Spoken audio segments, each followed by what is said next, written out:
A new discovery in Egypt is raising one of the biggest questions in archaeology. Have scientists finally found the tomb of Queen Nefertiti? For years, her burial place has remained one of the greatest unsolved mysteries of the ancient world.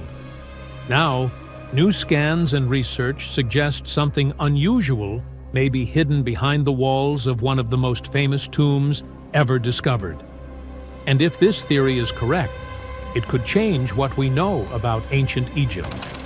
The story begins in the Valley of the Kings, the burial site of many pharaohs, including the young king Tutankhamun. His tomb, discovered in 1922, is one of the most studied archaeological sites in history. But despite decades of research, scientists may have missed something. In recent years, high-resolution radar scans of Tutankhamun's tomb revealed what appear to be hidden voids behind the walls. These anomalies are located behind the north and west walls of the burial chamber, areas that were previously thought to be solid rock. Some researchers believe these voids could be sealed doorways or corridors leading to an undiscovered chamber. This is where the theory becomes controversial. One of the leading ideas suggests that these hidden spaces could be connected to the tomb of Nefertiti herself. Nefertiti was one of the most powerful and well-known queens of ancient Egypt, the wife of Pharaoh Akhenaten. She lived during the 14th century BCE, a period marked by major religious and political changes. Despite her importance, her tomb has never been definitively identified. That absence has puzzled historians for decades. The theory linking her to Tutankhamun's tomb is based on several clues. Some Egyptologists have pointed out that the layout of Tutankhamun's tomb is unusual. Compared to other royal tombs, it is relatively small and appears to follow a design more typical of a queen's burial. There are also subtle features in the wall paintings that some researchers interpret as signs that parts of the tomb may have been repurposed or modified after its original construction. If the tomb was originally built for someone else, it raises the possibility that an earlier burial chamber could still exist behind the walls. Radar scans have added to this idea. Some early studies suggested that the detected voids had shapes consistent with man-made structures. This led to speculation that a hidden chamber could still be sealed and untouched. However, the situation is not settled. Later scans using different technologies produced mixed results. Some surveys confirmed anomalies, while others did not detect clear evidence of chambers. This inconsistency has led to ongoing debate within the scientific community.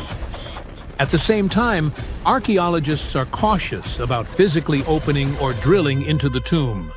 Tutankhamun's burial chamber is extremely fragile, and any invasive investigation carries the risk of damaging irreplaceable artifacts and wall paintings. Because of this, researchers rely heavily on non-invasive methods such as ground-penetrating radar and thermal imaging. So far, there is no confirmed proof that a hidden chamber exists, and there is no direct evidence that Nefertiti is buried there. But the possibility remains. If a sealed chamber were discovered, it would be one of the most important archaeological finds in modern history. A royal tomb that has remained untouched for over 3,000 years could contain artifacts, inscriptions, and information that would reshape our understanding of ancient Egypt. It could also answer long-standing questions about Nefertiti herself, including her final years and her role in the royal family. For now, the mystery is still open. Scientists continue to study the tomb using improved scanning technologies, hoping to get clearer answers without disturbing the structure. The idea that Nefertiti's tomb could be hidden just meters away from one of the most famous discoveries in archaeology is difficult to ignore, because sometimes the biggest discoveries are not found in new places. They are hidden in places we thought we already understood. Let's face it, most ancient tombs have been looted at least once. No matter how scary the rumors could have been, most mummies were open too. But one. This is the Bashiri mummy, and it puzzles everyone so much that nobody dares to see what's inside. Meet Howard, but you must know him already if you're into Egyptian history. He's primarily famous for discovering King Tut's tomb back in 1922. But few people know that before this revolutionary discovery, he had probably found another mummy. It happened in 1919, and it goes by several names, either the Bashiri mummy or the mummy of Pacheri, or the untouchable one. Some reports say that Howard stumbled upon the Bashiri mummy in Luxor's Valley of the Kings, just where he would later find Tut's tomb. Despite this find, not much is known about this particular mummy. The reason why it's still unharmed in any way is not because of some superstitions, but because nobody is sure that they can undo what they do if something goes wrong. The mummy is so intricately wrapped that researchers never unfurled it for fear of irreversible damage. The golden rule of anyone who works with antiquities: if you're not sure you can't make it better or preserve it unchanged, do not touch it. History knows many examples of ancient relics ruined beyond repair, say Ecce Homo, or smiling statue restoration.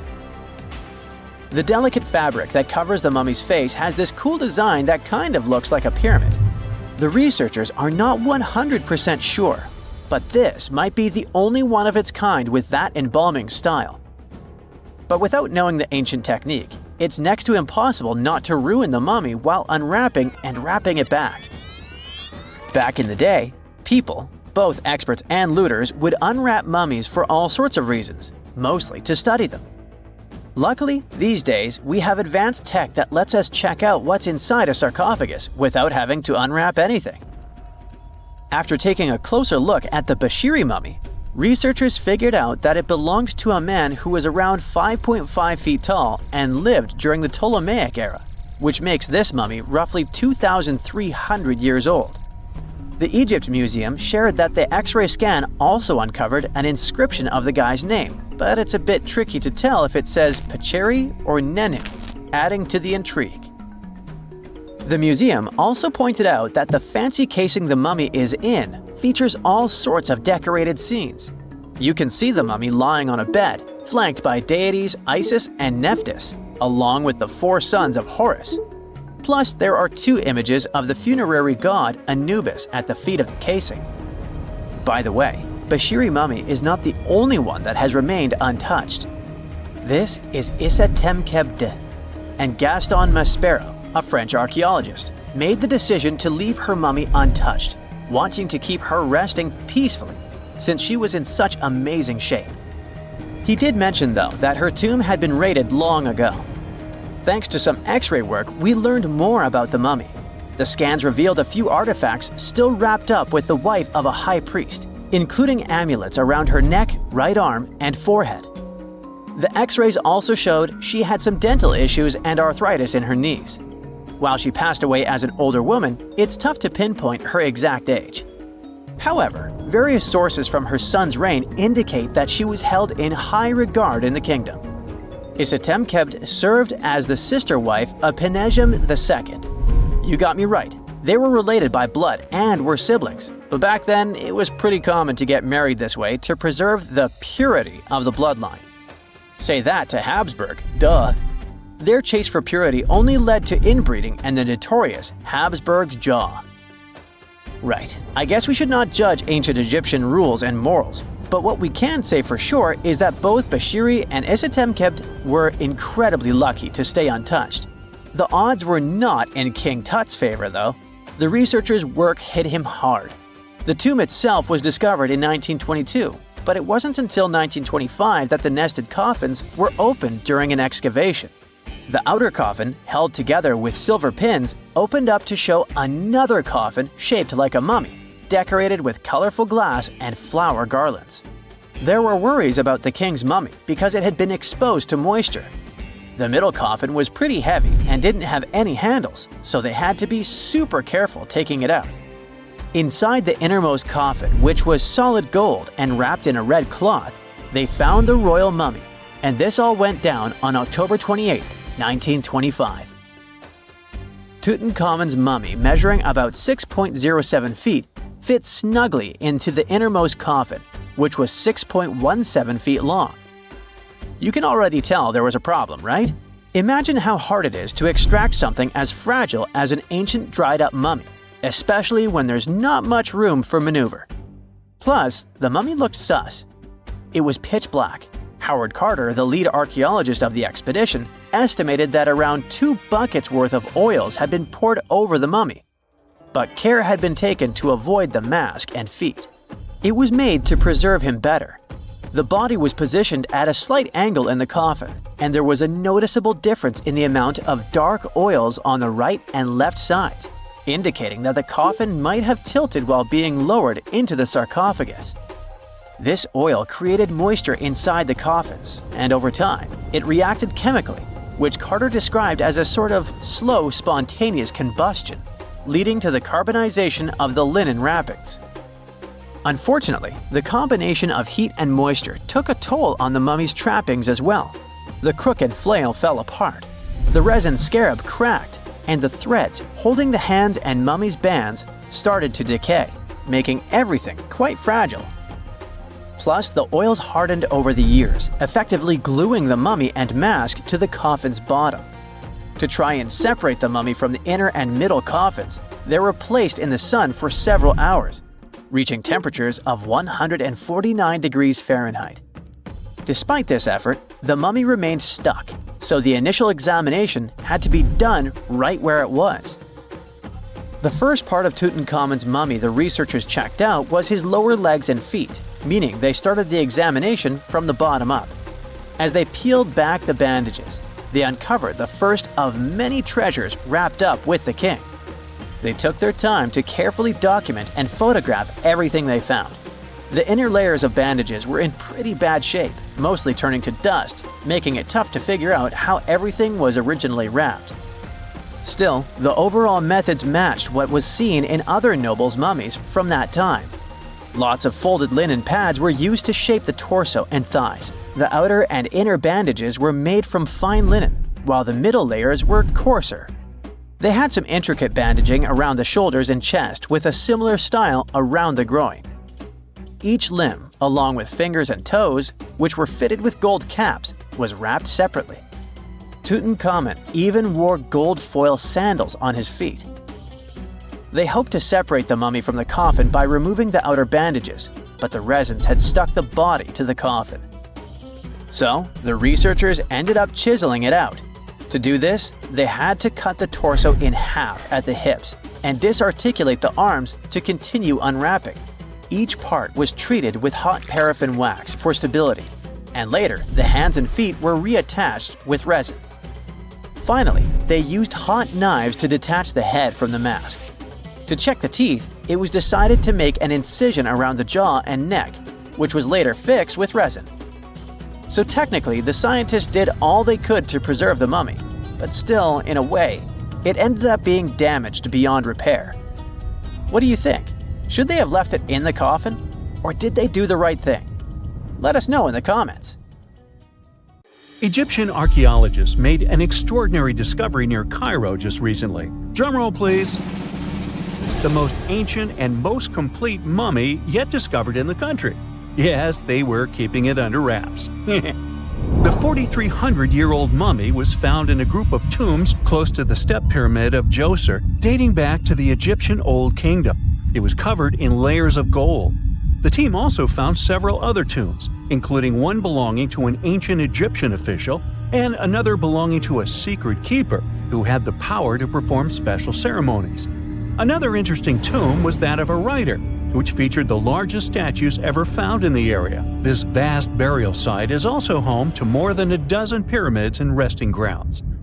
Probably one of the most famous mummies in the world is that of Hatshepsut. She ruled Egypt like a boss for around 20 years, building all sorts of impressive buildings and creating new trade routes. But when archaeologist Howard Carter found her tomb in the Valley of the Kings, her sarcophagus was empty. However, Carter did find two coffins in another tomb, one of which belonged to Hatshepsut's wet nurse and the other to an unknown woman. In 2006, a team of specialists decided to investigate whether that mysterious lady was the queen herself. They found a molar tooth in a wooden box with Hatshepsut's name on it, and when they compared it to a gap in the mummy's mouth, it was a perfect match. Ramses II was a pretty impressive ruler, but it was his mummy that eventually made history. Now, we don't hear too much about his daddy. Okay, I'll stop. Ramses is considered to be the most powerful pharaoh in all of Egypt, as he reigned for a whopping 6 decades. He also lived to be over 90 years old. Now that's pretty amazing, considering the time he lived in. Ramses II supposedly had over 100 offspring too. Talk about a big family. When he passed away, his body was originally buried in the Valley of the Kings, but some sneaky guys tried to rob his tomb of all his treasures. Officials back in the day weren't having any of that though, so they moved his body to a secret location to keep it safe. Fast forward to the 1800s, and Ramses II's mummy was discovered along with a bunch of other rulers and important officials. But it wasn't in the best condition, so archaeologists flew it to Paris to get it, pampered. Problem was, he couldn't just be transported into another country. The only solution available was to give Ramses II his own passport. His occupation was listed as king, and the document even featured his photo. Most mummies aren't necessarily known for having the most hydrated skin. But that of an ancient woman, also known as Lady Di, proves otherwise. No, not that Lady Di. This wealthy lady from ancient times was discovered in an ornate tomb in 1971, and she looked fabulous, if we can say so about a mummy. Thanks to the special conditions in her tomb, like the moisture in the environment and the lack of oxygen, her body was almost perfectly preserved. Her skin was soft, her hair was on point, and she was still flexible. The museum that now proudly displays her mummy also shows a ton of fancy items that were buried with her, like dinnerware and musical instruments. Archaeologists investigated the mummy further and discovered that she passed away from a heart attack at around 50 years old. Even though it hasn't been around for over 2,000 years, Lady Di is still making history. The mummy of Otzi the Iceman was discovered in the Alps in 1991. Austrian authorities initially thought he was a modern mountaineer because he was so well preserved. Turns out, he was actually from the Copper Age. He was found in a mountain pass over 10,000 feet above sea level. Through studying his mummy, we've learned so much about life in Copper Age Europe. For example, we know that he was a native of Central Europe and enjoyed eating meat. He also suffered from arthritis, narrowing arteries, and intestinal problems. But he likely used acupuncture and medicinal herbs to treat these conditions. And apparently, he was pretty handy with tools. He sharpened them just days before his untimely demise. Who knows if he was expecting trouble or just getting ready for some routine work. Now, King Tut and his story is most likely the one that made all mummies famous. This pharaoh passed away at the young age of 19, more than 3,000 years ago. But his mummy is still one of the most well-known in the world. When his tomb was opened in 1922, people went wild because it was still intact, unlike many other royal tombs. It had some seriously blinged-out coffins, including one made of solid gold. Not only did Tut's tomb give us a glimpse into ancient Egyptian history, but his mummy also taught us a lot about the time he lived in. DNA analysis helped identify his parents and revealed that the pharaoh had a rare bone disorder that might have made walking a bit tough. Now, Ginger is most likely one of the coolest mummies you'll ever hear about. He's like a time traveler from 5,000 years ago who's still looking fly with his golden hair and perfectly preserved nails. Ginger was discovered in Egypt and is believed to be the earliest known mummified body. Before people even knew about mummification, they used to place bodies in shallow graves in the hot, dry sand. And since the sand absorbed all the water, bacteria couldn't reproduce and the body was preserved naturally. Now, scientists are not sure if Ginger's preservation was intentional or not, but since he was buried with some pottery vessels, it's likely that whoever buried him knew some serious preservation techniques. If you want to meet Ginger in person, he's currently chilling at the British Museum. One Dutch art collector bought a statue from Asia and ended up finding a weird discovery. The statue contained a mummy hidden inside. Unfortunately, the body was too fragile to move, so they had to leave it there. The coolest part is that this mummy is over 1,000 years old and was on display for 200 years before being encased in the statue. When scientists did a CT scan, they found out that the mummy was filled with paper scraps covered in writings. Experts think he might have done this thing called self-mummification, which is a pretty intense process involving a special diet and tea that makes your body less prone to bacteria. Only a few people could handle this ritual, and those who managed to do that were seriously respected. No other Egyptian queen has baffled scientists and historians like the stunning Nefertiti. Based on her statues, she was known for her slender neck, wide eyes, and high cheekbones. Her name translates to "the beautiful woman has come." Talk about living up to your name, huh? Even though she wasn't a pharaoh herself, Nefertiti still managed to leave a lasting impression. Written records suggest that, as a wife and queen, she held an incredibly influential role. Because of her power, she was indeed admired, but she also managed to make quite a lot of enemies throughout her life. She was also related to King Tut, but not biologically. Rather, she was his stepmother. So far, locals have yet to identify her mummy, but that may soon change. A local Egyptologist who has been busy excavating tombs in the Valley of the Kings has found 2 mummies that he believes could be Nefertiti and her daughter. According to specialists, we may soon finally get a definitive answer about the identity of these 2 mummies. And if one of them does turn out to be Nefertiti, we could be in for a real treat. DNA analysis and CT scans of the mummy could give us the most complete and accurate image of the queen that we've ever seen. It's crazy to think that we've only scratched the surface of what lies beneath modern-day Egypt. Nefertiti ruled during a time of great power and prosperity in Egypt, but unfortunately passed away in a period of social turmoil, leading to her gravesite being lost. Now, where's my mummy? When you hear the word mummy, you might get a chill down your spine. That's because most of us associate this word with those creepy characters we've seen in some scary movies.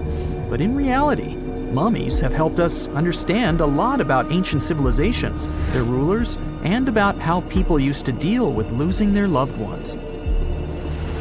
The people most famous worldwide for their mummies are the ancient Egyptians. They believed that some sort of existence after passing away was possible, if certain conditions were met. That's why they insisted on preserving the human body through the process of mummification and placing the mummy in a furnished tomb, kind of like giving it a fully functioning apartment of its own. Why did they believe in this? Well, because they were deeply connected to their natural environment for the most part.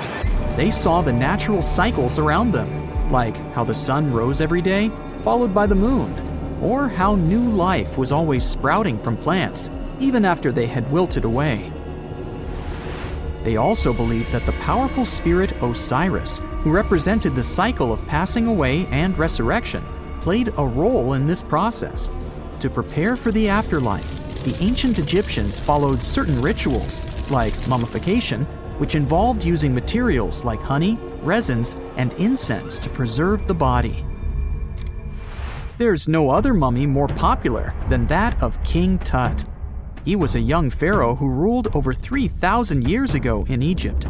The problem with discovering ancient royal tombs is that most of such burial sites were previously robbed. People knew ancient rulers had been left with many valuable belongings, so those locations became vulnerable to thieves. When King Tut's tomb was opened in 1922, people were excited because it had not been robbed, like many other previously discovered royal tombs. That's how well hidden it was. Inside, his mummy was encapsulated in a total of 3 coffins, including one made of gold. The objects found in his tomb showed us what ancient Egypt was like, and studying his mummy also helped us learn about the culture and practices popular at the time when he passed away. We also learned about his family by looking at his DNA.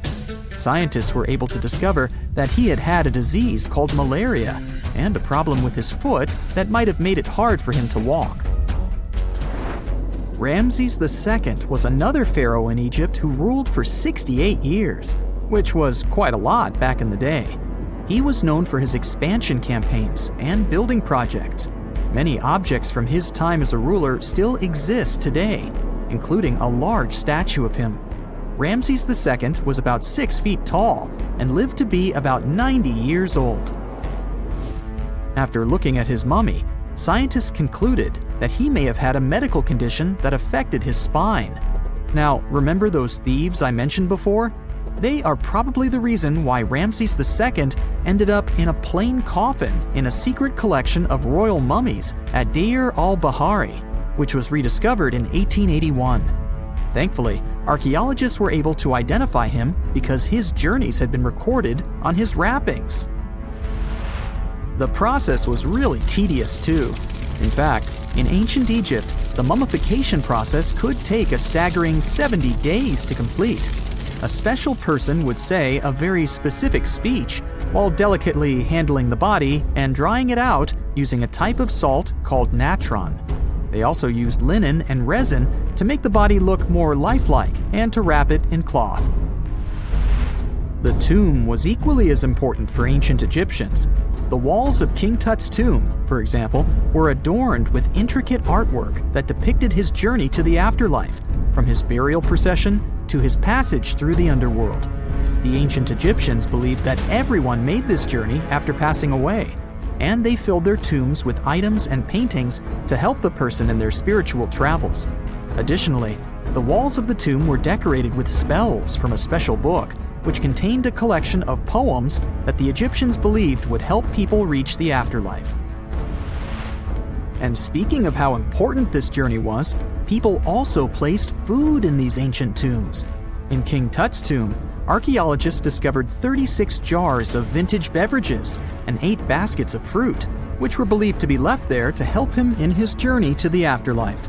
The Egyptians believed that traveling to the afterlife took a really long time, so they left a lot of supplies, such as food and water, to sustain their loved ones. Pharaohs also generally had numerous luxurious garments and beautiful jewelry in their tombs to ensure that they would have a fashionable journey. These items included various types of linen clothing, such as tunics, scarves, gloves, and headdresses, as well as a lot of gold jewelry with precious stones, like bracelets, buckles, pendants, necklaces, rings, and even precious depictions of insects for protection. Some were also deposited with fans made from ivory and ostrich feathers to keep them cool in the afterlife. Some ancient rulers were even placed in their forever apartments along with boats. For example, Pharaoh Khufu built the Great Pyramid at Giza as his tomb, and a large ship was found inside. King Tut, however, was buried with multiple boat paddles, but no actual boat. Instead, he had 3 chariots and numerous walking sticks made of precious materials, perhaps indicating he'd rather travel to the beyond by land, not by water. Amongst the most interesting objects found near ancient mummies are bottles of oils and perfumes. If rulers were supposed to be fashionable, why not smell nice too, right? Also, some of them had some ancient kinds of board games, most of them made out of precious materials like gold or ivory.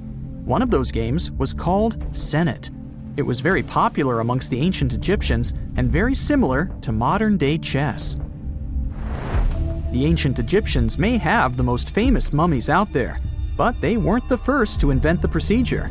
In fact, it all started in South America with an ancient civilization named the Chinchorro. As far as we know today, these people were the first to mummify their loved ones that had passed away. They did it somewhere around 2,000 years before the Egyptians started their own rituals. Sure, we can tell a lot about ancient rulers by studying these mummies, but until recently, we had no idea what they really looked like during their lifetime. Not so long ago, though, some very special mummy paintings were found by archaeologists studying ancient Egyptian objects. These mummy portraits are highly detailed paintings of individuals that were made while they were still alive. Such paintings were often painted on wood, as opposed to the classical portraits we all know about, which are painted on canvas. They are known for their realism and beauty, and have even been used by researchers to diagnose diseases by comparing them to the corresponding mummies. Some of these portraits also include depictions of jewelry, which was later found on the mummies. The recent discovery of these mummy portraits in Central Egypt is significant, as it marks the first time in over a century that such paintings have been found. Mummies appeared all around the world naturally, too. Mummification can occur without people intervening because of natural conditions, like extremely cold or hot environments, places with a lack of oxygen, or accidental exposure to chemicals that preserve the body. These conditions don't allow bacteria to grow, resulting in the body remaining more or less intact. Famous Otzi was one of these mummies. We know today he was a man who lived around 5,000 years ago in Europe. But upon his discovery in the Alps in 1991, Austrian authorities initially believed that he was a modern mountaineer because of how well preserved the body was. However, after the Iceman was removed from the glacier, it was determined that he was actually from the Copper Age. Not many civilizations are as mysterious as ancient Egypt. A powerful empire that lasted over 3,000 years. It gave us pyramids that still stand and myths that still inspire. It's one of the most explored places on Earth, yet somehow, we still find exciting stuff. In Abydos, archaeologists just uncovered a 3,600-year-old royal tomb. It's huge! It has golden hieroglyphs of deities covering the entrance. But the pharaoh's name? It's not there. It's missing. Who was this ruler? And what new chapter could this open in Egypt's story? If there's one place in Egypt where the line between life and demise feels thinner, it's Abydos. To the ancient Egyptians, this was sacred ground. They believed it was the burial place of Osiris, the god who literally passed away, had his remains separated, and came back to life to rule the underworld. Because of that, Abydos became Egypt's spiritual gathering place. Pharaohs built amazing temples here, like the Temple of Seti, famous for its King's List, a wall that has the names of 76 pharaohs carved in it. Pilgrims came from across Egypt, leaving offerings and participating in Osiris festivals, where his demise and rebirth were ritually reenacted. It wasn't just symbolic worship, it was Egypt's version of Comic-Con. But instead of cosplaying superheroes, people reenacted gods coming back to life.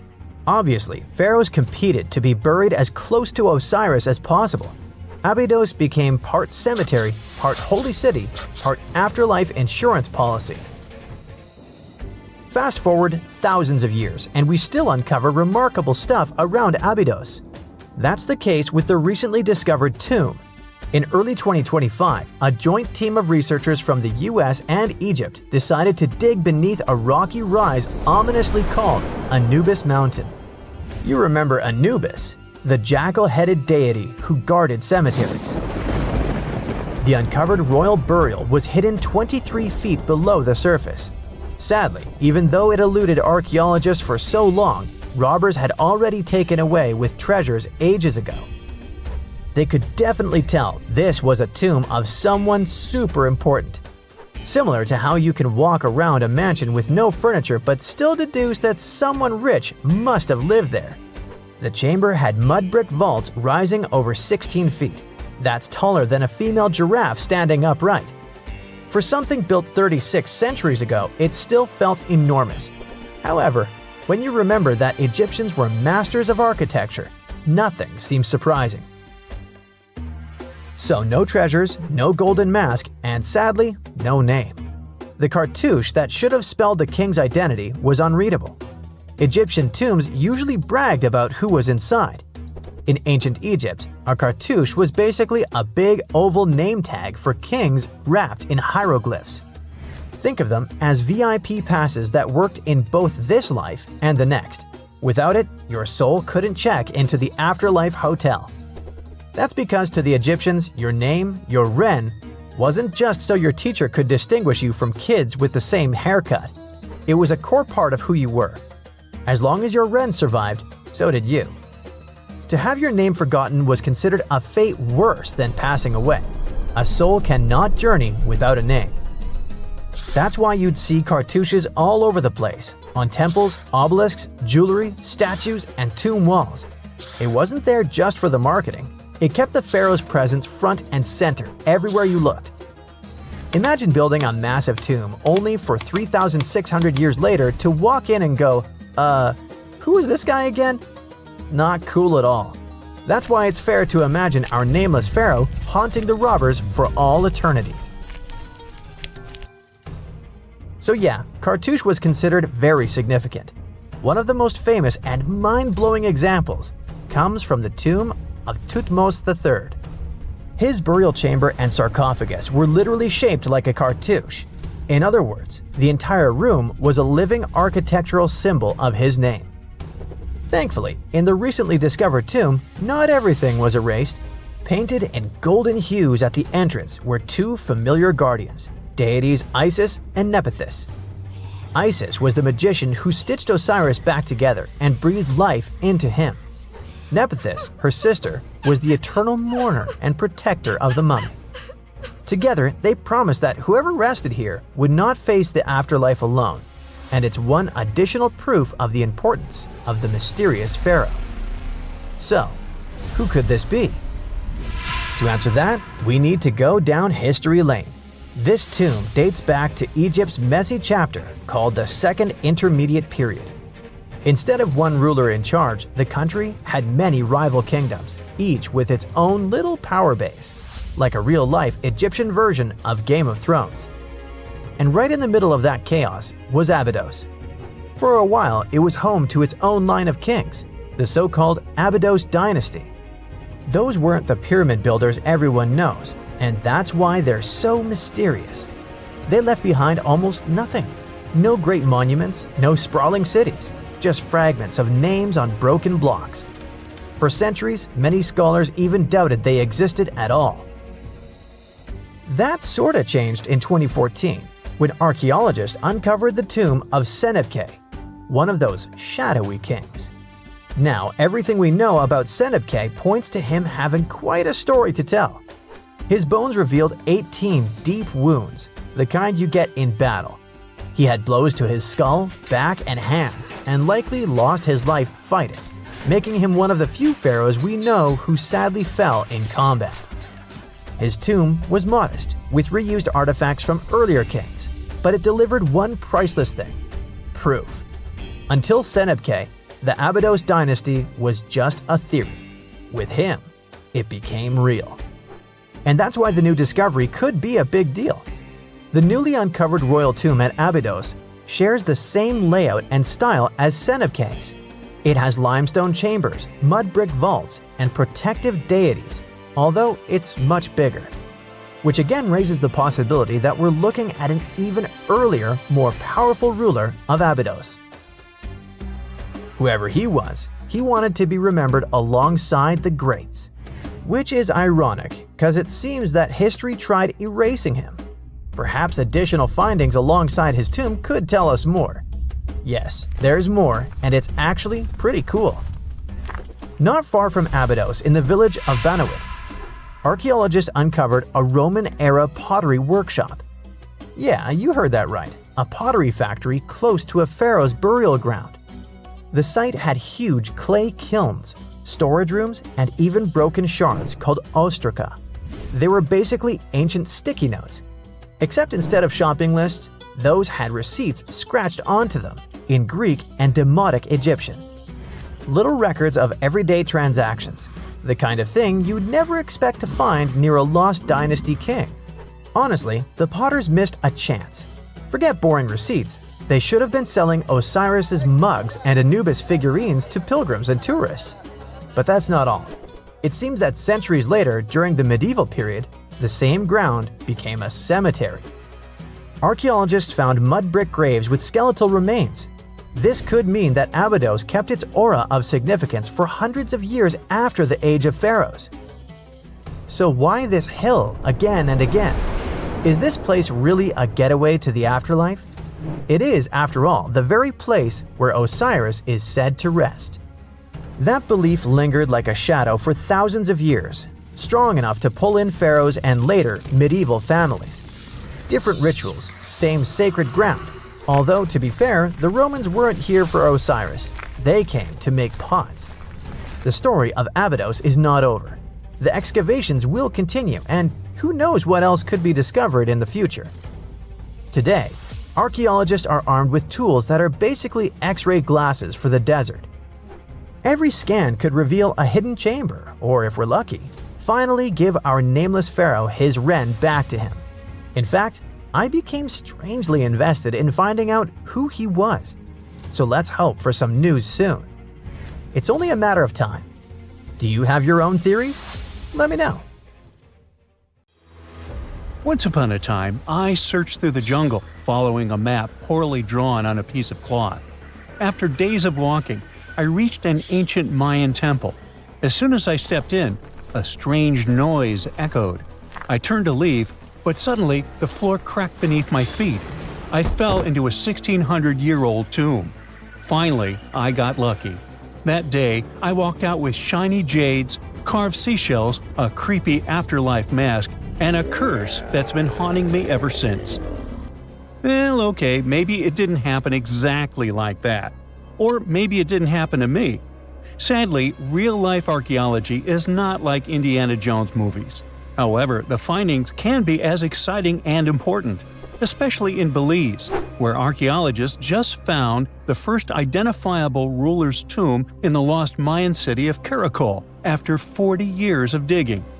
A team of archaeologists finally unsealed a hidden chamber, buried deep beneath a structure they'd already studied. And inside that tomb, which is indeed around 1600 years old, was Tikab Shak, the first known king of Caracol.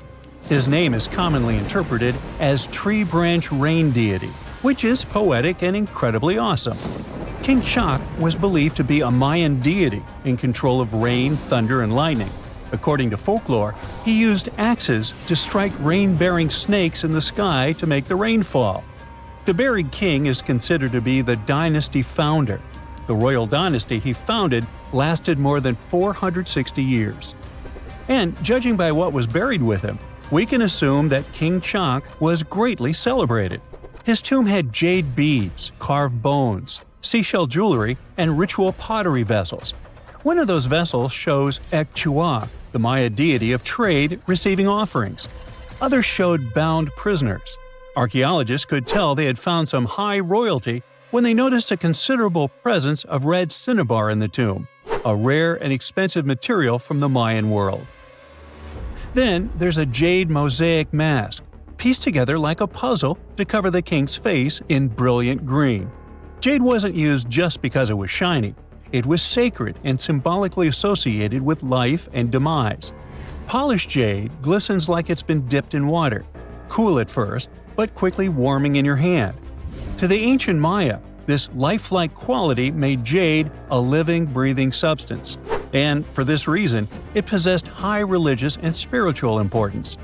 The Maya associated it with the breath of life, with royalty, and with eternity. Covering someone's face in jade showed just how high-ranking that person was. King Shak's mask has yet to be examined properly, but another famous mask of King Pakal was made of over 346 green jade stone fragments. That's a lot of painstaking work. But maybe the most symbolically fascinating thing about this king was that he was old. Not just lived a good life old, toothless old. To us, that means he didn't clean his teeth properly, because, no, you don't usually lose teeth just from getting old, as long as you maintain good oral hygiene and dental care. On the other hand, according to Maya legends, toothless elders were believed to have spiritual powers. Rulers and shamans mediated between realms, and aged or underworld deities were often shown as toothless in art. Now, speaking of realms, Mayan cosmology divided the universe into 3 layers. The upper world was where the deities lived. The middle world was where humans lived. It was carried on the back of a giant turtle or caiman, and surrounded by a primordial sea. Beneath it was the underworld, known as Xibalba, a dark and complex realm of spirits and ancestors. And certain people, especially rulers, shamans, and elders, were believed to move between these worlds. This king was a ruler, had a deity-like name, and was a toothless elder. Boy, his power level must have been off the charts. But that's not all. Here's the eerie part. The tomb was buried beneath another tomb, which was discovered all the way back in 1993. Archaeologists were investigating a different burial when they realized there was another chamber hidden beneath it, an interesting hiding place. Remarkably, it worked. For more than 1,600 years, no one found him. This makes Tutankhamun's tomb the first ever discovered at Karakol that can be definitely linked to a known ruler, thanks to hieroglyphs, burial context, and artifacts. Now, if you're not a geography or history buff, you've probably never heard of Karakol. Today, it's a remote ruin deep in the jungles of western Belize. But around 16 centuries ago, Karakol was one of the largest and most powerful cities in the entire Maya world. At its peak, it covered over 77 square miles, which, for reference, is larger than modern-day Belize City. Its population was around 100,000 people. That's more than most cities in Europe had at that time. And it wasn't just big, it was advanced. Karakol had pyramids, ball courts, palaces, reservoirs, and a very complex road system. Stuff like limestone superhighways stretching miles through the jungle. Past excavations also turned up arrowheads, drills, spindle whorls, figurines, and everyday tools. King Shak's tomb was one of the three major tombs found in the northeast Acropolis. That's near Kana, the central archaeological complex at Karakol, and one of the tallest human-made buildings in all of Belize, even today. It reaches an imposing 141 feet high and contains multiple levels of elite residences and temples. But even with that size, finding tombs isn't easy at all. Most have already been looted. We don't know what else can be hidden there, and in some places, it's too risky to dig up without causing damage. That's why it took researchers decades to finally find something untouched. However, they were able to report over 850 burials and 175 tombs at Karakol over their 4-decade-long project. One of the earliest tombs, dating to around 350 CE, was a cremation burial containing ritual artifacts such as obsidian blades, atlatl spear points, and ceramic styles associated with central Mexico. So, if you're an archaeologist, this city seems to be an old historical gold mine. And old historical gold mines often come with warnings. For one thing, it's keep out, the ceiling might fall on you. Besides, even though scientists are excited about this discovery, if the king can really walk between realms, he's probably annoyed by all this. So what happens now that the king's eternal rest has been disturbed? Well, by opening and stepping into the tomb of Tutankhamun, archaeologists basically stepped into a sealed sacred place. Maya tombs weren't just holes in the ground with a fancy coffin. They were sealed like cosmic vaults, locked up with stone, soil, and sometimes elaborate closing rituals.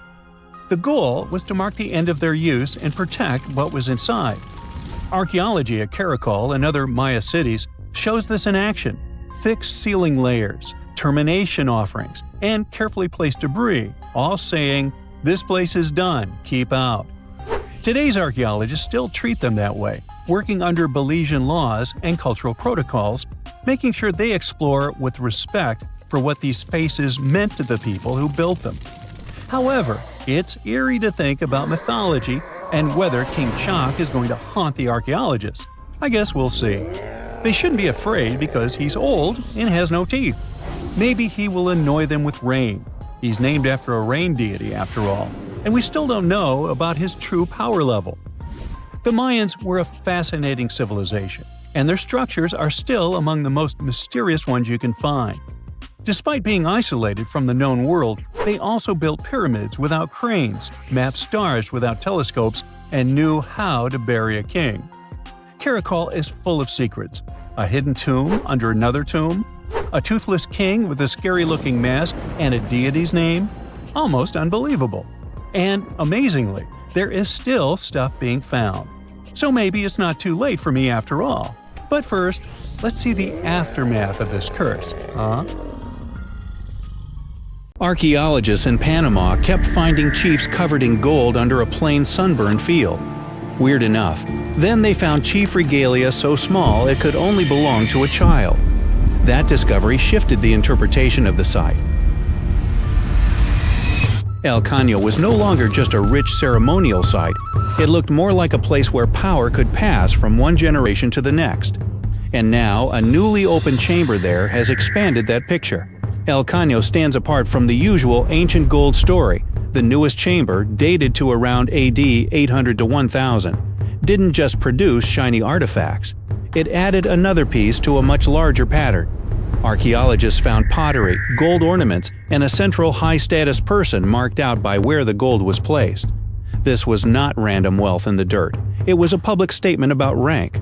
The objects themselves are vivid. 2 bracelets, 2 earrings, pectoral ornaments decorated with bats and crocodiles. Those are not the kind of items someone tosses in casually. They were chosen to say something. In a world with no billboards, no spotlights, and no giant stone inscriptions, gold did the talking. It told everyone exactly who mattered most in that chamber.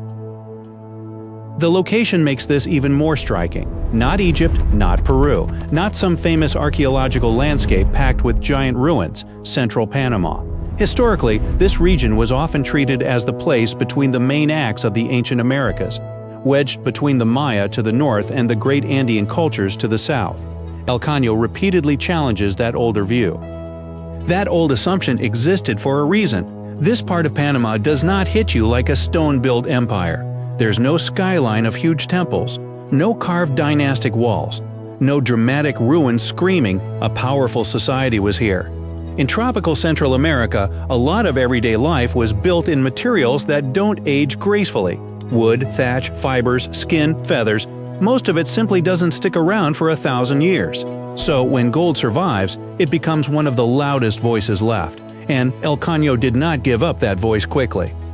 Julia Mayo's team began geophysical surveys there in 2005. By 2010, they had dug a pit about 16 feet deep and uncovered a chief covered in gold. Then the site kept escalating. More ornaments appeared. More chambers turned up. More evidence started linking this field to a whole ceremonial landscape. This was not a lucky weekend dig. It was years of slow, patient work, turning a quiet pasture into one of the biggest archaeological stories in Panama. The contrast is striking from the surface. El Caño looks ordinary, the kind of place where you'd expect grass, cattle, and heat, not dynasties. But under that ordinary ground, archaeologists found symbols of authority designed to be seen from a distance. Polished gold would have caught the harsh sunlight. Chest ornaments likely flashed when a leader moved. Animal imagery, bats, crocodiles, and other powerful creatures turned jewelry into a visual language of authority. This was status you could spot instantly, and the newest chamber matters because it is not standing alone. Mayo said the site has produced 9 similar chambers and that this was a place where elite individuals were laid to rest for about 200 years. This finding expands the interpretation of the site. One rich chamber is interesting. A ceremonial resting ground used by powerful people across multiple generations suggests something else entirely. It begins to resemble a long-running system.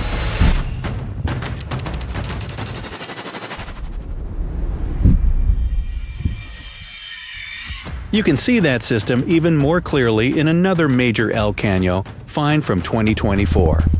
Archaeologists uncovered the shared chamber of an important Kokle lord buried around 750 to 800 CE.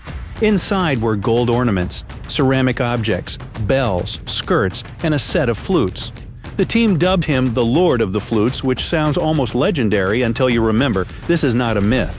It's a real person from a real ceremonial tradition found in the same site. The scale grows even larger around that burial. Researchers found many other individuals placed in the same setting. Reports said the total could reach more than 30 people. At that point, you are no longer looking at one important person with a collection of objects. You are looking at an event, a choreographed display, a message to everyone watching that this leader stood at the center of a much bigger social order. This interpretation is supported by research. A 2020 study of El Caño's multiple chambers found the same basic pattern again and again. One highest status individual in each other, people arranged around that central figure, and a strong sense that the whole composition represented social order. The authors also concluded that some of these final ceremonies involved very harsh ritual practices. The layout itself was part of the performance of power. Now go back to the child-sized regalia, because that might be the strangest clue of all. One of Mayo's earlier breakthroughs came when she realized a set of tiny gold objects was too small for an adult. They appear to have belonged to a baby adorned like a chief. Later, the team found gold arm cuffs on the skeleton of a 12-year-old boy. Both finds point in the same direction. Status here may not have been something a person earned late in life. It may have started at birth. That implication is significant. If rank passed from father to son, then El Caño was not showing us a few isolated leaders. It was revealing a hereditary power system. That means established families, succession, and rules strong enough for an entire community to recognize them. Gold-working specialists had to exist, ceremonial knowledge had to be preserved, labor had to be organized. These were not loose little villages improvising everything as they went. This was structure. It also explains why El Caño feels bigger than a treasure story. Gold draws attention first. The real subject is political sophistication. The objects are only useful because of what they reveal: hierarchy, ceremony, inherited authority, and a leadership class that could stage power in a way everyone understood. Gold is what catches your eye first. The social system is what keeps the site interesting once the shine wears off. There is another reason El Caño matters so much. Less than 2 miles away sits Sitio Conte, the older Panamanian site that had long provided the main evidence for this gold-rich tradition. For years, Sitio Conte was the big reference point. Then El Caño started turning up its own chiefs, its own ornaments, its own ceremonial patterns. Suddenly, this was not one isolated hotspot. It was a broader cultural world, hiding in plain sight across the same landscape. Once you imagine that world, El Caño becomes incredibly visual. No giant stone monuments. Fine, the ceremony can still feel huge. Flutes playing, bells moving, gold breastplates flashing, beads sewn into clothing, animal symbols broadcasting lineage and rank. One early chief found at El Caño wore gold breastplates, arm cuffs, a bracelet of bells, a belt of hollow gold beads, and more than 2,000 tiny gold spheres arranged as if sewn onto a sash. That is not subtle fashion. That is ceremonial theater. Imagine one of these final ceremonies. A leader is placed at the center. Gold catches the light. Music carries across the field. Companions are arranged with strict meaning. Everyone present can read the scene without a single written word. This person held the highest place. These families mattered. This order continues even now. The point was not private grief. The point was public memory and public hierarchy. That is why El Caño changes the history of Panama in a very specific way.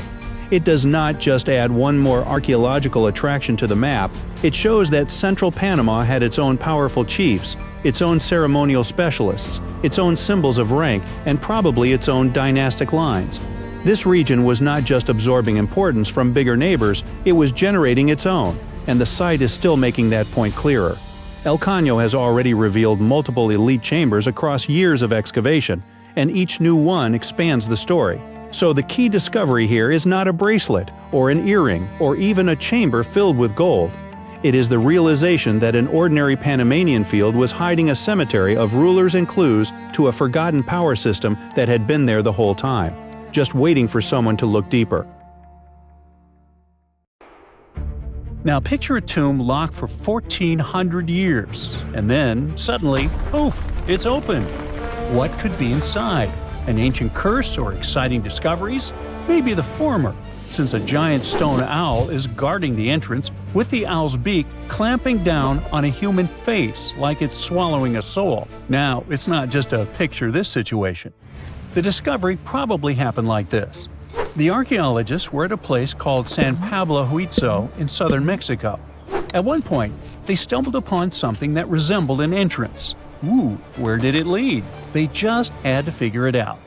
By that entrance, there was a large carved owl. Soon the researchers realized that it wasn't just decoration.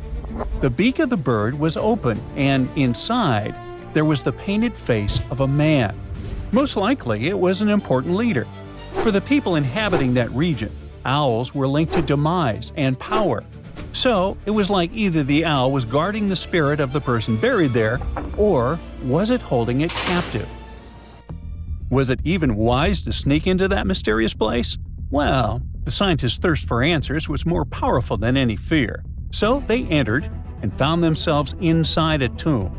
It was made up of two main parts, a front room, kind of like an entrance hall, and a deeper burial room. There was a doorway between these two rooms. It was covered in carvings.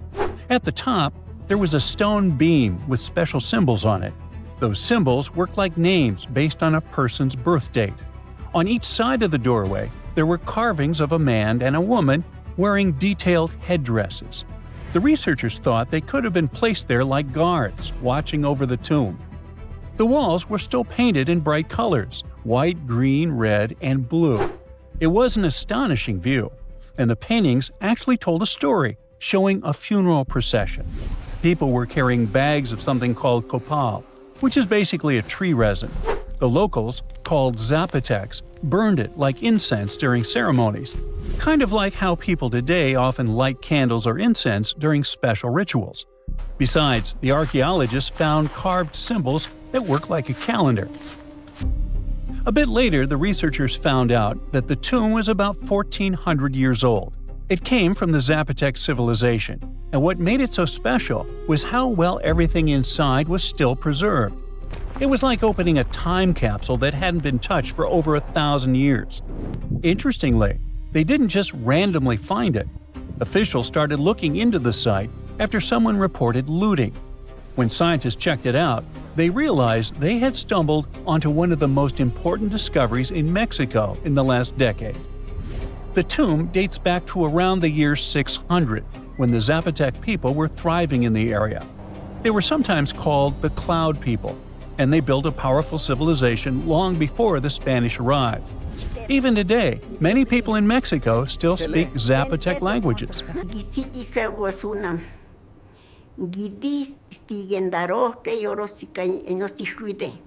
Right now, experts from the National Institute of Anthropology and History are working carefully to protect the tomb and study everything inside. They're looking at things like pottery, symbols, and even a few human bones they found there. One of the most exciting things about this discovery was that many other Zapotec tombs found in the region had already been looted before archaeologists got to them. That means we lost a lot of history. Luckily, this tomb was miraculously mostly intact. Now scientists are focusing on protecting the tomb. They're carefully controlling the air and humidity inside because even small changes can damage it, documenting the artwork, and studying the carvings and symbols. But ancient tombs aren't always hidden deep underground, like in adventure movies. Sometimes you can find them right under a busy city. In 2023, archaeologists made a bizarre discovery on the edge of Chapultepec Park in Mexico City. They found a group of graves that are about 3,500 years old, older than most ancient pyramids in Mexico. There were 10 tombs shaped a bit like upside-down bottles or bells, wide at the bottom and narrower at the top.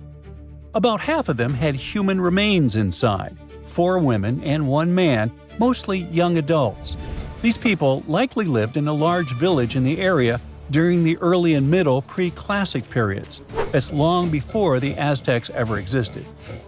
One of the archaeologists explained that people had been living in that whole area before a volcano had changed everything. That volcano is the Chitla volcano, and when it erupted, it basically buried parts of the landscape under lava. Because of that, the ground where those tombs were stayed sealed and untouched for over 3,000 years. The Chitla volcano is what's called an ash cone volcano. Basically, it looks like a classic volcano shape anyone would draw, round at the bottom and rising into a cone. It's about 1,000 feet tall with pretty steep sides, like walking up a hill that tilts about 30 to 40 degrees, which is definitely not an easy climb. Scientists believe Chitla erupted sometime between 245 and 315 CE, based on radiocarbon dating. When it blew, it wasn't a small event. It completely changed the landscape. Lava spread out and formed what we now call the Pedregal de San Angel lava fields, covering a huge area south of modern-day Mexico City. Imagine a thick, slow-moving wave of molten rock turning everything in its path into solid stone. One of the biggest victims of this eruption was Cuicuilco, which was once a major and advanced city in Mesoamerica. The lava literally buried it, freezing it in time under layers of rock. After that, the people who lived there had to leave and spread out to other regions. On the bright side, this movement of people, kind of like a forced migration, helped spread their culture across central Mexico. It may even have influenced the development of nearby cities, like Teotihuacan. Sometime later, it became one of the most powerful urban centers in the region. But this story has a twist. Not all scientists agree on the timing. Some think that a series of big eruptions and the destruction of Quiqueoco might have actually started earlier, around the 1st century BCE. So, depending on which history you look at, this disaster either happened a bit later in Roman times or even earlier, back when ancient civilizations in Mexico were still developing. Either way, it was a catastrophic event that reshaped both the land and the lives of the people living there. But let's get back to the tombs. They aren't huge. Most are about 3 to 6.5 feet wide and up to 5 feet tall. Picture something about the size of a small closet or a big storage bin you could crouch inside. Archaeologists call them bell tombs because of that rounded bottle-like shape. This style isn't unique to just one place. We've found similar tombs across different parts of Mexico. It means people must have shared their ideas, like trends spreading between regions today.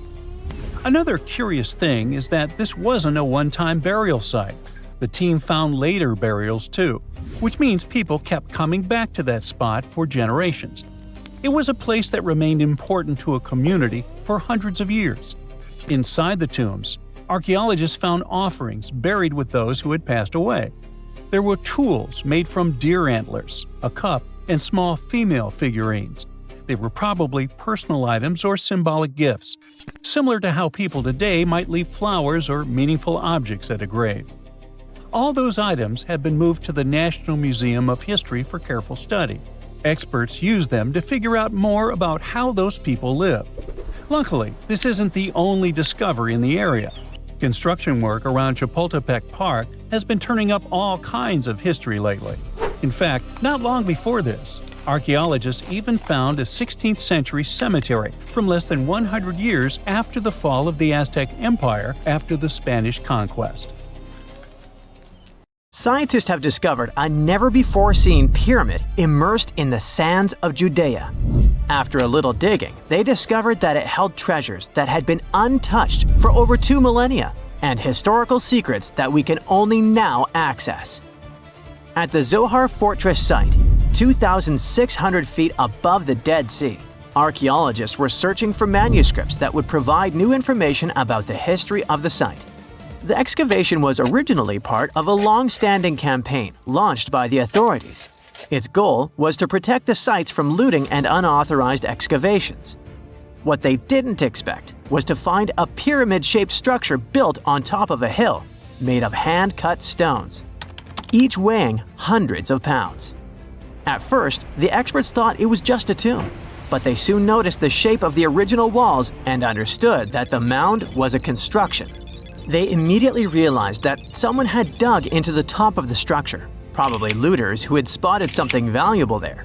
Luckily, most of the structure was still buried in sand, so the most valuable finds were hidden from sight. In the first week of excavation, volunteers found fragments of papyrus, bronze vases, and even ancient furniture, which were exceptionally well preserved. The desert climate had been a great ally in preserving those artifacts over the millennia. With little humidity in the air, mold cannot form. So, organic materials such as wood and fibers are protected from cracking and deformation. Hypotheses suggested that the pyramid had been built during the First Temple period. However, new discoveries have shown that it's more recent, from the Hellenistic period.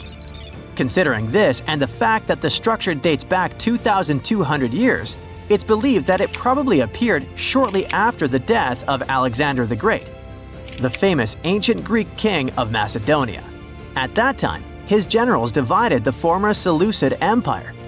Ptolemy took control of Egypt and the surrounding regions, including the Dead Sea area, while Seleucus took control of the north, which is now part of the Middle East. It's still not known for sure whether the pyramid was built under the rule of the Ptolemaics or the Seleucids. Both Ptolemaic coins and coins from the Seleucid kingdom have been found at the site. Even so, many scholars believe it was built when the region was under Ptolemaic control. Evidence also suggests that the building, despite its longevity, collapsed at some point. But that's not why it was abandoned by the ancient Egyptians, which begs the question of what purpose it was built for. Some believe it was used as a tomb due to its picturesque location on top of a hill. Others believed it may have served as a historical monument. However, one of the strongest theories is that the pyramid was a guard tower, protecting an important trade route along which salt and bitumen resources from the Dead Sea were transported to coastal ports. They also believe it may have been used by Ptolemaic officials to collect taxes from travelers. It would be something equivalent to our modern-day toll booths, or even port inspection agencies. Although the contents of the papyrus documents remain a mystery, it seems very likely they were written using the Greek alphabet, and some experts believe that they may have been tax documents, which would make perfect sense, given the theory that the pyramid was a guard tower. The team calls it a fascinating historical mystery that the dig is helping to unravel, but the find is just a grain of sand in an entire desert. The dig is part of a larger project that's been going on for a long time. And in the last 8 years alone, it has scanned 111 miles of desert cliffs and identified approximately 900 caves within that radius. Using rappelling equipment, advanced technology, and specialized documentation methods, archaeologists discovered thousands of rare items, such as hidden scrolls, woodworking tools, carpets, leather goods, and even treasures. For them, the Judean desert is an ancient vault just waiting to be opened to reveal its secrets. A few years before they found the mysterious pyramid, they discovered a cave that had served as a refuge for Jewish rebels almost 1900 years ago. The site was about 262 feet from the top of a cliff, and because of its difficult access, it hadn't been explored yet. Inside, they found previously unpublished fragments of the Dead Sea Scrolls that contained religious passages written in Greek. 11 lines of text were reconstructed thanks to the good condition of the papyri. So, scientists were able to identify their etymological content. Probably the best thing, there was no problem with preservation. Thanks to the dry and hot conditions of the desert, the artifacts were in impeccable condition. And there were other historical treasures there. The teams found rare coins, a partially mummified skeleton over 6,000 years old, with skin, tendons, and even strands of hair. There was also a giant basket made of plant fibers, considered the oldest in the world, more than 10,000 years old. With a capacity of up to 26 gallons, it was made about 1,000 years before the invention of ceramics. Speaking of historical treasures, there's another one that has caught the attention of the scientific community. A small piece of fabric that is around 3,800 years old. But it's more than just simple fabric. Dyed with the rare scarlet paint mentioned many times in ancient religious texts, this find is the oldest known evidence of fabric painted with a dye made from insects, known as scarlet worms. This is where the intense red hue comes from. It was a highly valued color, like royal blue and purple, because those insects lived in oak trees and could only be harvested for a short period during the year. So, those dyes were reserved for sacred fabrics, such as priests' clothes, marking status and religious importance. And although this discovery had great significance for archaeology, its size was actually tiny, measuring less than 1 inch. The fragment was discovered in 2016 during excavations in the so-called Cave of Skulls, but it's not known exactly how this fabric got there. According to experts, it's evidence that people knew how to dye wool fibers already 3,800 years ago or so. It also provides us with proof that the ancient textile industry already used animals at about the same time people began to create written sources. Fabrics painted using this type of dye were recorded in more recent periods. But what makes this piece really special is the fact that it is much older than any other. Another important discovery was made in 1980, when scientists found a seed that was over 1,000 years old, which turned into a mysterious tree named Sheba. They spent 14 years cultivating this plant, which is now about 10 feet tall, only to discover later that it could belong to an extinct lineage of trees that had grown in the region. The seed dates back to a period between 993 and 1202 CE, and they believe that Sheba may be a biblical tree commonly associated with healing. Although it's not been possible to identify the exact species, since the tree hasn't flowered, we know that it belongs to the genus Commiphora, which is related to famous African plants, such as the myrrh tree. But time has revealed something even more special. Its leaves and resins are rich in compounds that have medicinal, antioxidant, and even skin-soothing properties. This means that the tree may represent a forgotten lineage whose resin had medicinal value and was mentioned in ancient texts. This brings to light how ancient people dealt with botanical medicine. Wow! Scientists have found a lost city beneath Egypt's pyramids. And it's incredibly large, bigger than the biggest target you can imagine. Underground chambers, passageways, and vertical structures. Scientists have no idea what purposes they served. But let's start from the very beginning. Italian and Scottish scientists studying the Pyramid of Khafra discovered something that looked like secret tunnels under 3 pyramids. This find might change what we know about ancient Egypt. The expedition, called the Khafra Project, was led by Corrado Malunga from Pisa, Italy, and Filippo Biondi from the University of Strathclyde, Scotland. Their mission was to focus on exploring Khafra's pyramid, the second largest on the Giza Plateau. Scientists uncovered a massive structure beneath the Pyramid of Khafra. Could it be an ancient Egyptian underground city? The experts analyzed the data they had and came to the conclusion that 8 large vertical structures could be hiding beneath, possibly wells or shafts. They extend a staggering 6,500 feet across. Imagine placing 2.5 Burj Khalifas on the ground, one after another, and you get the sheer size of this find. These shafts also plunge nearly 2,000 feet underground. Some of the deepest underground stations in the world are located at a mere 380 feet underground or so. These cylindrical shafts are surrounded by spiral paths. Picture some old Gothic castle. They're connected to 2 giant, weirdly shaped chambers. Are those cubes? Or possibly bowls? Each of these chambers is likely more than 260 feet across. Now, even though we know about the structures now, no one has figured out their original purpose yet.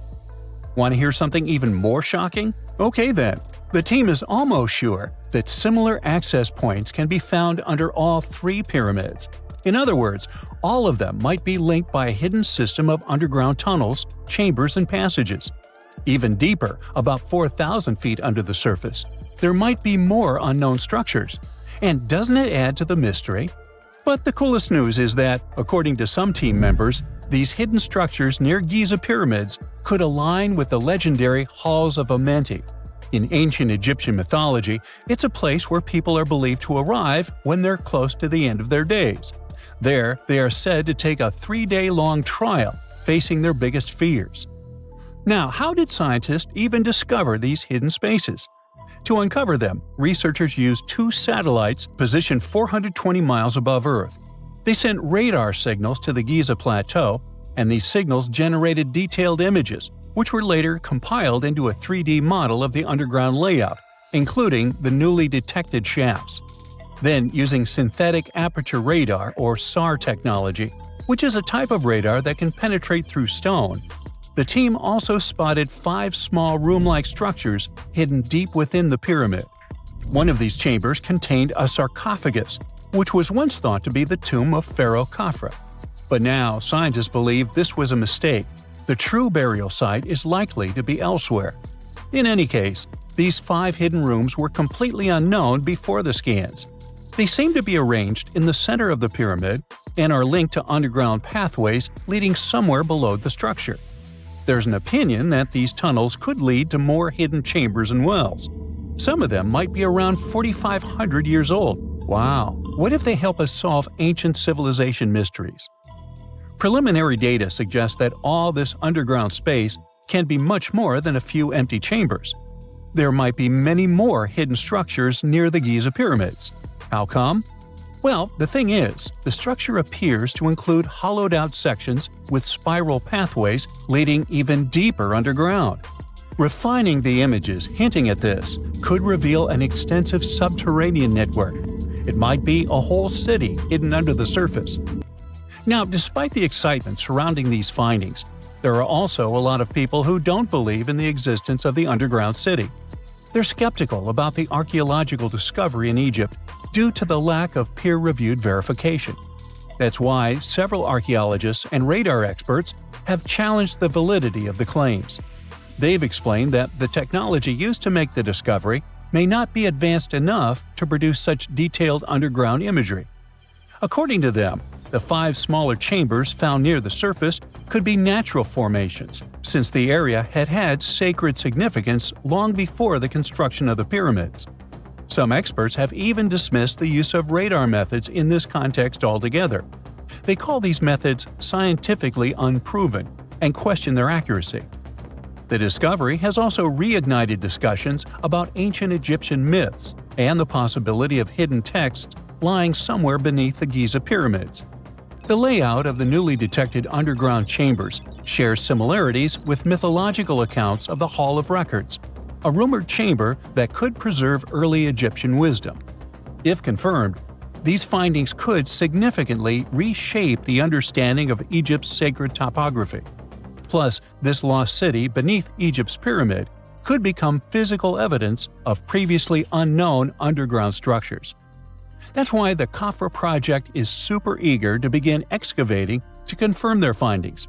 But getting approval from Egyptian authorities is a challenging process. The discoveries still need to undergo peer review before they are accepted by the academic community.